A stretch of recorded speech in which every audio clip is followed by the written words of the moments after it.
In December 2008, the United States government arrested a man named Bernard Madoff. He had been running an investment fund for decades. Thousands of clients had trusted him with their money.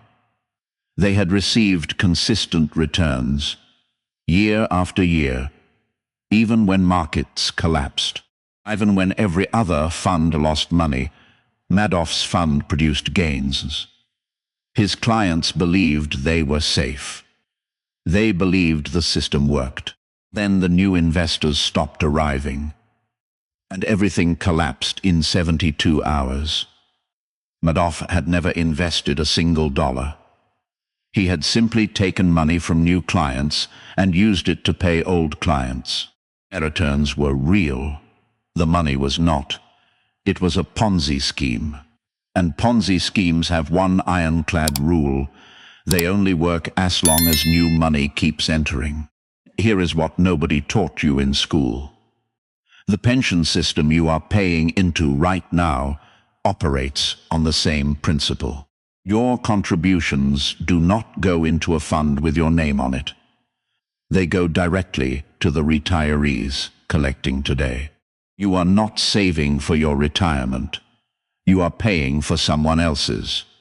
And when you retire, your pension will depend on the next generation paying for yours. That is not a conspiracy. That is the legal structure of every pay-as-you-go welfare state on earth. In 1960, there were 5 workers for every retiree in developed countries. The system worked. In 2024, there are 3 workers for every retiree in the European Union. In South Korea, that number will fall below 1 worker per retiree within your lifetime. Not your grandchildren's lifetime, yours. And the solution every government has chosen is immigration. Bring in new investors. Keep the scheme running. Buy more time. But here is the question I want you to hold. Bernie Madoff's scheme collapsed the moment new investors stopped arriving. What happens to your pension when the new investors stop arriving here? This is the money architect. Every video changes how you see money, history, and the systems controlling your life. If you are new here, subscribe and turn on notifications, because what I am about to show you is not an opinion.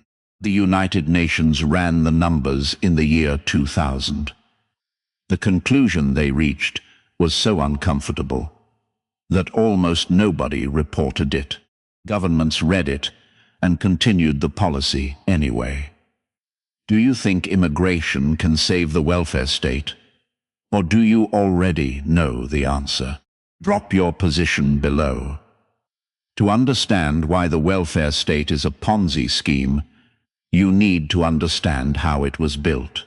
Because it was not built with bad intentions. It was built with the wrong assumptions. The modern welfare state was designed in the middle of the 20th century. Social Security in the United States launched in 1935. The National Health Service in Britain launched in 1948. State pension systems across Western Europe were constructed between 1945 and 1970. Every one of them was built on the same demographic foundation. Young populations, many workers, few retirees. High birth rates producing the next generation of workers already on the way. In the United States in 1950, there were 16 workers paying Social Security taxes for every one retiree collecting benefits. 16 to 1. The system was not just solvent. It was structurally invincible. You could have paid retirees extremely generous benefits and barely touched the contributions of working people. The math was that favorable. Germany's pension system, reconstructed in its modern form in 1957 under Chancellor Konrad Adenauer, was built on the explicit logic of generational transfer. Adenauer said it plainly at the time. Children are what people have. The pension will be paid by those children. The contract was intergenerational. Each working generation supports the generation before it. Each trusts the next generation to do the same for them. That contract works under one condition. The generations must stay roughly the same size, or grow. Each generation of workers must be large enough to carry the generation of retirees ahead of it. This is the assumption that was never tested, because in 1957 there was no reason to test it.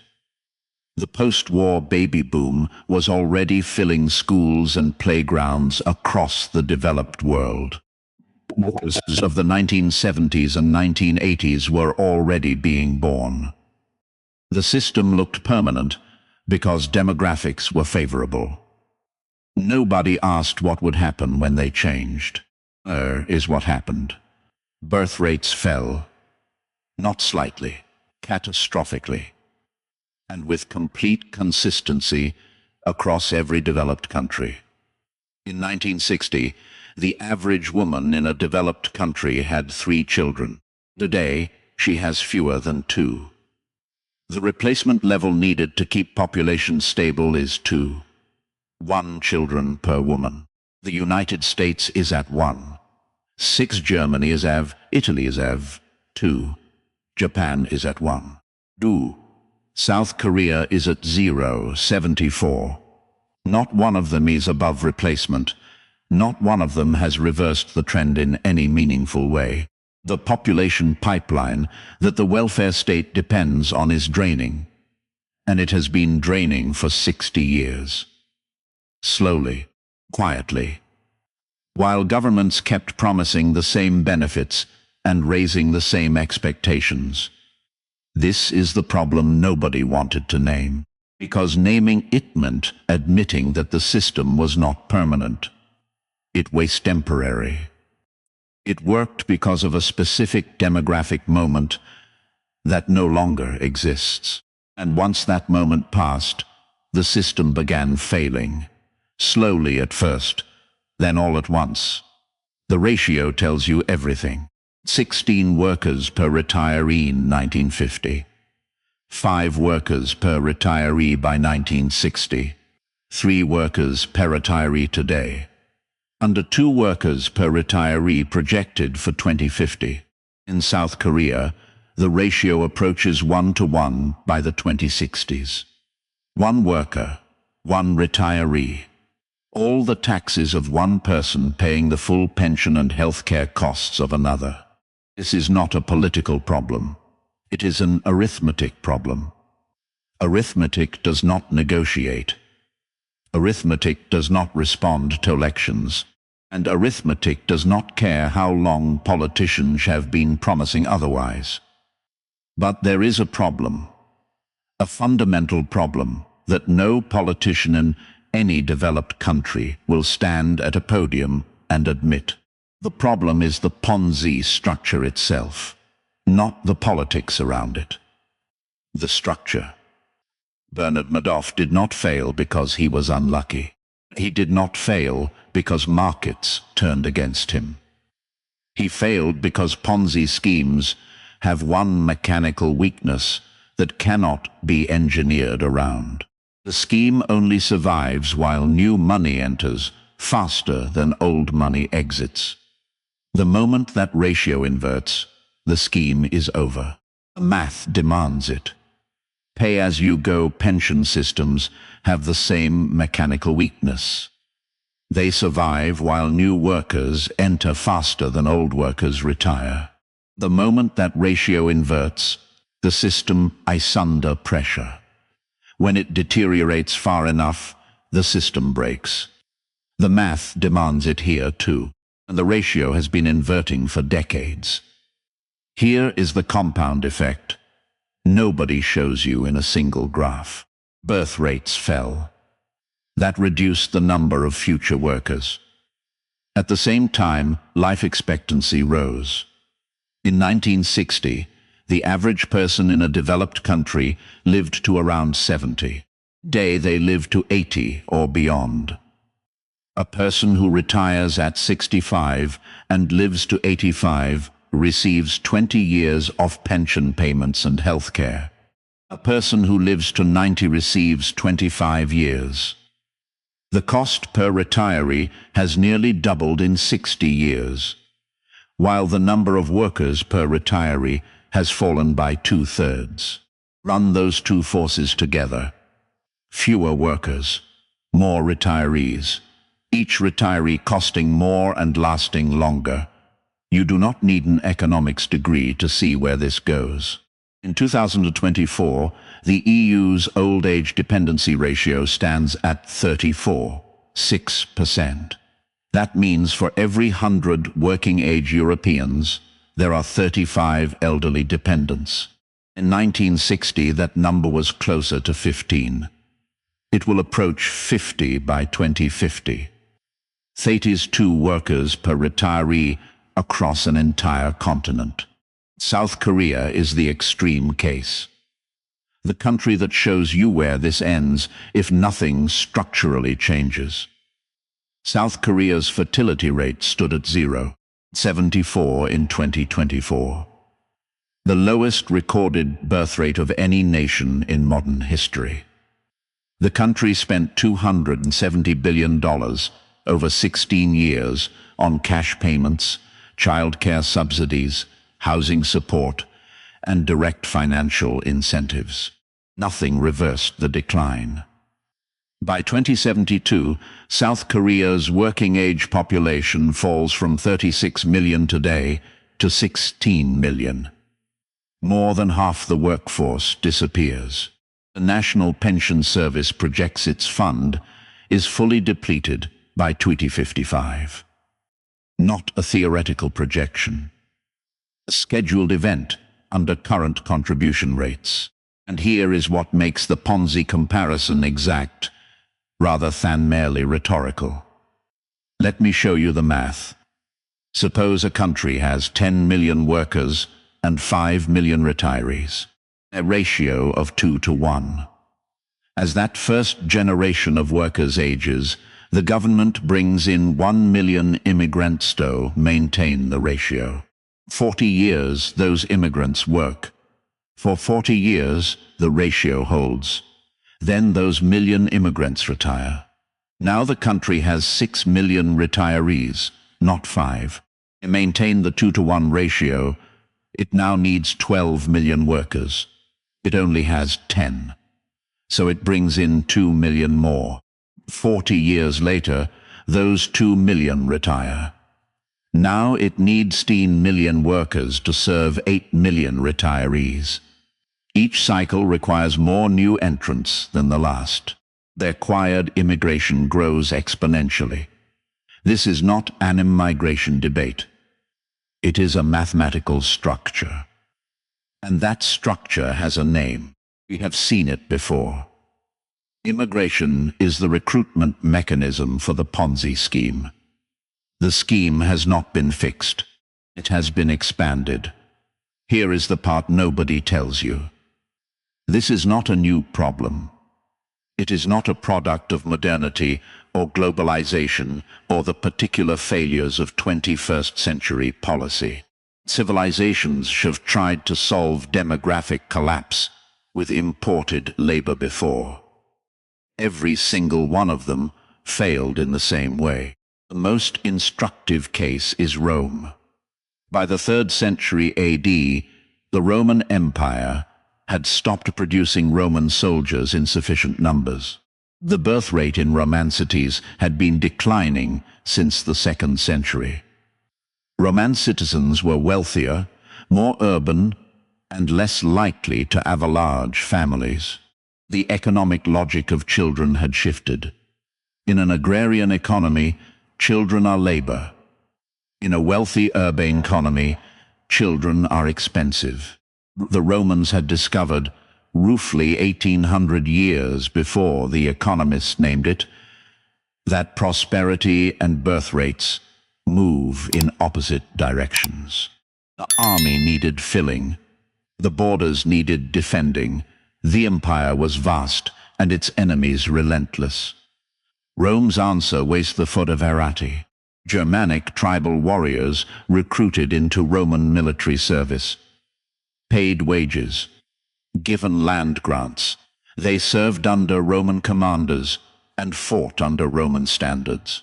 They were, in every functional sense, imported workers filling a role that the native population was no longer providing insufficient numbers. It worked for a while. The borders held. The campaigns continued. The empire kept functioning. But there was a problem. The foederati were not Romans. They did not carry the same institutional loyalty. They did not have the same stake in Roman continuity. They served for wages and for land. And as their numbers grew, as Roman-born soldiers became a smaller and smaller fraction of the military, the character of the institution changed around them. By 400 AD, Germanic soldiers constituted the majority of the Roman army. The generals commanding them were increasingly Germanic themselves. Men like Stilicho, born of a Vandal father and Roman mother, who became the effective military ruler of the Western Empire in the 390s. Not an enemy of Rome, not disloyal by his own understanding, but not Roman in any meaningful inherited sense either. Simultaneously, the fiscal cost of sustaining this structure was destroying the empire's finances. The military payroll, the land grants, the grain distributions that kept the urban population stable, all of it consumed a rising share of imperial revenue. Roman citizens paid less in taxes, because there were fewer of them in proportion to the whole. Imported soldiers and populations required more in payments and subsistence. The arithmetic of empire was inverting. The late emperors understood the problem. They raised taxes on whatever remained of the productive Roman civilian population. They debased the currency, issuing coins with less and less silver content. They cut military pay, which triggered mutinies. They made territorial concession after concession to Germanic chieftains in exchange for continued service. Every decision bought time. None of them addressed the underlying demographic reality. You cannot tax your way out of a collapsing population base. You cannot borrow your way out. You can only delay. In 410 AD, the Visigoths sacked Rome.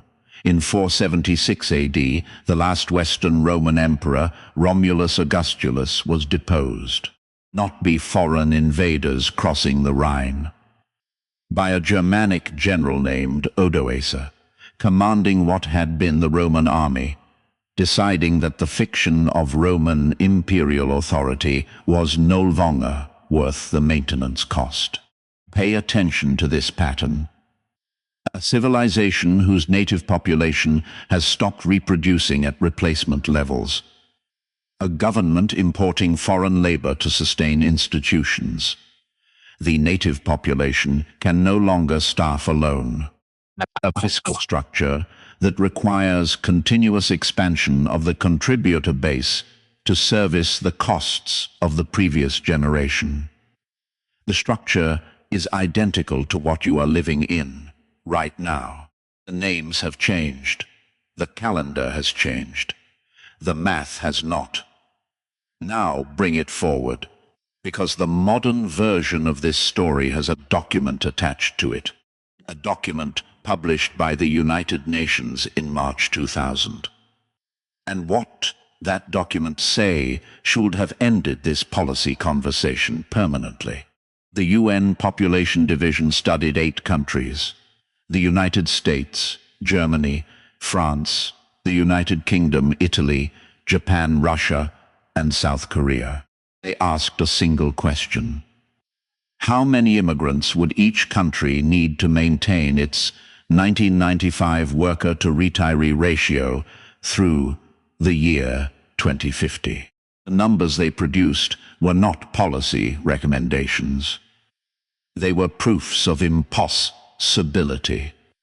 For the United States to maintain its 1995 support ratio, America would need to accept 593 million immigrants between 1995 and 2050, not 10.8 million per year, every year for 55 years.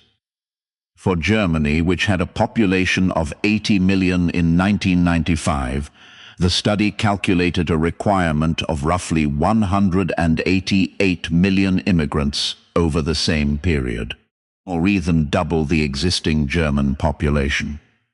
For South Korea, the numbers stopped being a calculation and became a demonstration. To maintain South Korea's 1995 support ratio, the country would need to accept 5.1 billion immigrants by 2050, 94 million per year. For a country whose entire current population is 51 million people, the UN study was not arguing for this. It was proving that it was impossible. The Council of Europe, reading the same data in the same year, said it plainly: migration flows cannot be used to reverse aging and decline. The flows required would by too large into any economy or society. The UK government actuary published a report in 2001 and wrote the most honest sentence any government body has produced on this subject. The single reason why even large constant net migration flows would not prevent support ratios from falling in the long term is that migrants grow old as well. Migrants grow old as well. That is the entire structural failure of immigration as demographic policy in 8 words. And yet the policy continued. Canada accelerated its programmetto 500,000 permanent residents per year. The government's own internal analysis, conducted in 2022 and obtained through access to information requests, warned explicitly that housing construction had not kept pace with population growth. The warning was overruled. The targets were raised. Canada now builds approximately 200,000 homes per year. It needs between 430,000 and 480,000 to keep pace. The result is a housing crisis, compressing the living standards of the exact workers the immigration program was intended to sustain. By 2024, 58% of Canadians said immigration levels were too high. In 2022, that number was 27%. The social cost is arriving faster than the demographic benefit. And the demographic benefit, as the UN proved in 2000, was never mathematically achievable anyway. This is what the Ponzi structure looks like in operation. New investors recruited, existing claims serviced, the underlying insolvency deferred, and the people running the scheme in possession of a document published 25 years ago by the United Nations, proving that the deferral has a hard limit. South Korea is where you see that hard limit in real time. Fertility rate of 0, 74 in 2024. The lowest ever recorded by any nation. The country spent $270 billion over 16 years on every pro-natalist policy imaginable. The OECD reviewed the results in 2024. Healthcare and pension costs are still projected to more than double, reaching 17.4% of GDP by 2060. The National Pension Fund is projected to be fully depleted by 2055. Not a forecast. A scheduled event under current law. South Korea is not a warning. The warning was issued in 2000. South Korea is the proof that the warning was correct. This is where it gets genuinely uncomfortable. So why does the policy continue? If the United Nations proved it was impossible in 2000. If the UK government actuary confirmed it in 2001. If the Council of